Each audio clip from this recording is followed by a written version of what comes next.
This is the Lone Crater YouTube. We hope this video helps. You begin by powering down and taking out the batteries. This prevents shorts and preserves calibration. Next, locate the 4 Torx T8 screws, 2 under each grip insert, and remove them. Once done, insert a plastic spudger into the rear seam and work around the edge, applying steady, even pressure to separate the backplate without cracking clips. You want gradual release rather than force, because the clips are fragile. Keep screws organized, and note any different lengths as you remove them. After lifting the rear shell, you'll see ribbon cables and a battery connector. Disconnect the battery first to avoid accidental power. Then, gently unlock the straight pull ribbon connectors by flipping their brown latches and slide the cables out. This frees the triggers and paddles.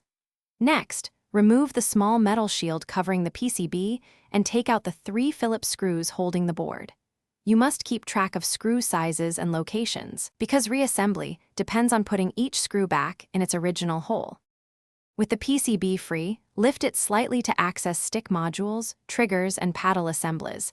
Unclip each module if you're replacing or cleaning them. When reassembling, reverse the steps.